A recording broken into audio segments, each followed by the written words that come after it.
আপনি কি একা শুনছেন?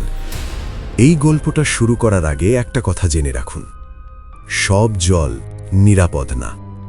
কিছু জল নাম ধরে ডাকে। শুনছেন ভূত এফএম বাংলা। আমি অরণ্য। আজকের গল্পটা আমি নিজে লিখিনি। এই গল্পটা এসেছে একজন শ্রোতার পাঠানো একটি ইমেল থেকে। তিনি অনুরোধ করেছেন আমি যেন তার লেখাটা ঠিক যেভাবে আছে সেভাবেই পড়ে শোনাই।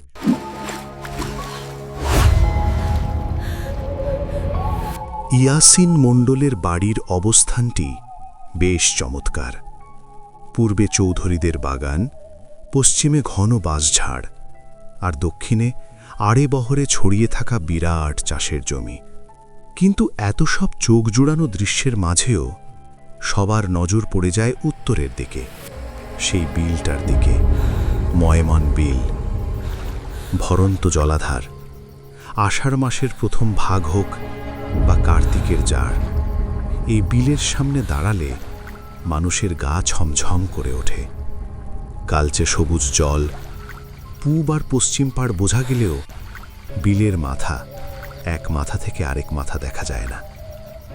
ইয়াসিনের বাড়ির উঠোন যেখানে শেষ হয়েছে সেখান থেকেই শুরু বিলের সীমানা, আর ঠিক বিপরীত ধারে রাসমণি চকের আটাকল পর্যন্ত বিলটা আধখানা চাঁদের মতো ঘিরে রেখেছে এলাকা।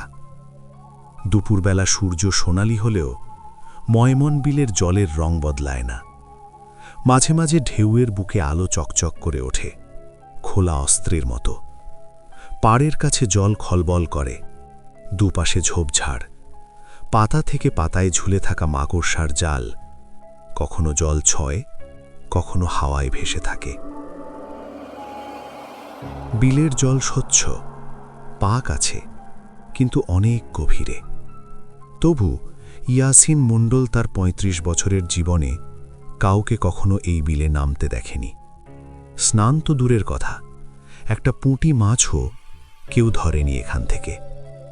বিলের আশপাশ পরিষ্কার, দুহাত নাগালেই বসত বাড়ি, কিন্তু কেউ আবর্জনা ফেলে না, কারণ সবাই জানে বিলের পানিতে মানুষের গায়ের ছোঁয়া যত কম লাগে ততই ভালো, নইলে ঘোর বিপদ ঘনিয়ে আসতে পারে। বর্ষা এলে কই মাছের ঝাঁক ইয়াসিনের খিড়কির দরজায় এসে হুটোপাটি করে। রেখা, ইয়াসিনের বউ, ড্যাবড্যাবে চোখে সেদিকে তাকিয়ে থাকে।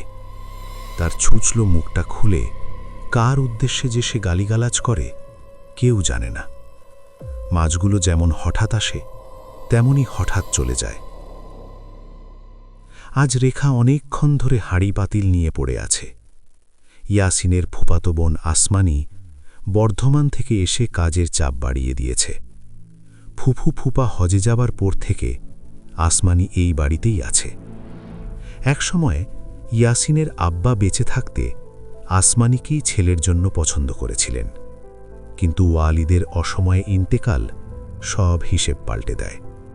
ক্ষমতার ফারাক বেড়ে যায়, দারিদ্র্যে ডুবে যায় ইয়াসিন। 5 বছর আগে সে রেখাকে নিকাহ করে। আসমানির নিকাহ ঠিক হয়েছে সামনের বর্ষায়। পাত্রের ক্ষেত আছে, ট্র্যাক্টর আছে, শর্ত একটাই, পাত্রীকে হুরপরির মতো সুন্দর হতে হবে। ইয়াসিন উদাস মুখে বিড়িতে টান দেয়। 2 দিন আগে ঈদুল আজহা গেছে, আজ কাজ নেই। রেখা কলতলায় বসে বাসন মাজছে। সারা গায়ে শ্যাওলা সবুজ ছায়া, শুধু দাবনায় আর পায়ের গোছে গমের মতো রং। ইয়াসিন তাকিয়ে থাকে। রেখা আজকাল মরার মতো ঘুমায়, ছুলে ফোঁস করে ওঠে। কোলের কাছে ঘুমায় 3 বছরের পরী। গভীর রাতে ঘুম ভাঙলে ইয়াসিন সন্তানের শরীর ছুঁয়ে দেখে। ঘুমন্ত বাচ্চাকে আদর করতে নেই, জিনে ধরে। তবু পরীকে ছুলেই ইয়াসিন রাজকীয় আনন্দ পায়। আসমানির গ্রাম ভালো লাগেনি, কিন্তু ময়মন বিল ওর ভালো লেগেছে। গতরাতে আকাশ পরিষ্কার ছিল, তারাগুলো জ্বলছিল বেড়ালের চোখের মতো, কিন্তু বিলের জলে ঘোর অন্ধকার, এক ফোঁটা আলোও নামে না। জোনাকি পর্যন্ত জ্বলে না। খাবার ডাকাডাকি শুনতে পায়নি আসমানি। বিলের ধারে দাঁড়িয়েছিল সে, মন্ত্রমুগ্ধের মতো। তাকে ডাকতে গিয়ে ইয়াসিনের গা ছ্যাঁত করে ওঠে। রাত কেমন আগুনে সাজছে আজ। বিলের জল থেকে শোঁ শোঁ হাওয়া আসছে। আসমানি বলেছিল, ইয়াসিন মানা করেছিল, বলেছিল বিলের ধারে যাইও না, ও বাতাস ভালো না, জিন আছে। কিন্তু আসমানি শুনেনি। আজমল চাচার বলা গল্প ইয়াসিনের মনে পড়ে। ময় আর মন, দুই জিন, একজন দেহ, একজন প্রাণ। যেদিন মানুষ ওদের আলাদা করতে চেয়েছিল, বিল বদলে গিয়েছিল, মানুষ খাওয়া বিল। পরীর জ্বর আসে ভোরে। গলার নিচে দুটো লাল দাগ, যেন কেউ দাঁত বসিয়েছে। পরী মারা যায়। হাকিম বলে খাবারে বিষ, কিন্তু লাল দাগটা আর রক্ত বমি। গ্রাম গুজগুজ করে ওঠে। রেখা কাঁপা গলায় বলে, ও মেয়েটা জিন রে ডাকছে, আপনার উপর ওর নজর। রাত, গুমট। রান্নাঘর থেকে হাঁড়ি পাতিল নড়ার শব্দ। ইয়াসিন দরজা ঠেলে যা দেখে, তার বুকের রক্ত জমে যায়। আসমানি মাংস খাচ্ছে, চিবোচ্ছে হাড়। ইয়াসিন রামদা তোলে। আসমানি দৌড় দেয় বিলের দিকে। শেষ কোপটা পড়ে না, পা পিছলে যায়।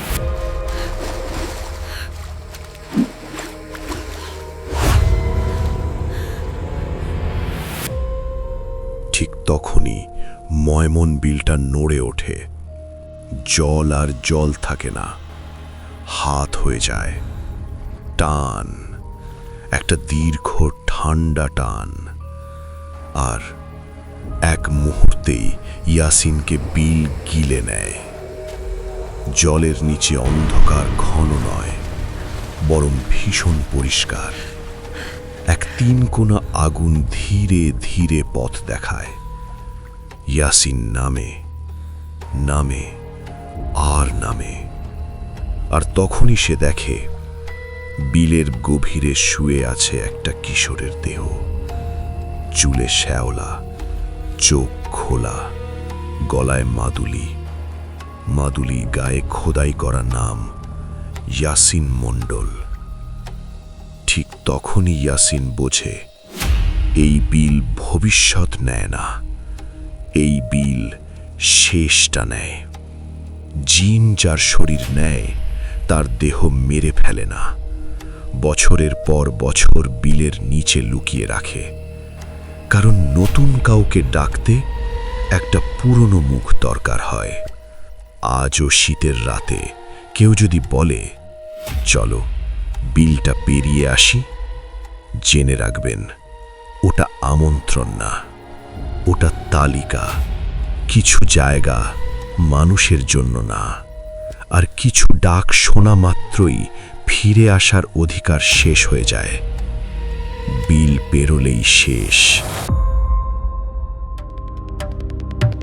ঘরের কোণে কিসের শব্দ, কে যেন কাছে এসে দাঁড়ায়। আপনি শুনছিলেন ভূত FM বাংলা। ধন্যবাদ আমাদের সাথে থাকার জন্য। ভয়কে অবহেলা করবেন না, কারণ কিছু উপস্থিতি অন্ধকারে অপেক্ষা করে। ভয়কে ভালোবাসুন, আর অন্ধকারে কখনো একা থাকবেন না। ভূত FM বাংলা, কারণ কিছু গল্প শুধু গল্প নয়। লাইট নিভান, সাহস থাকলে শুনুন।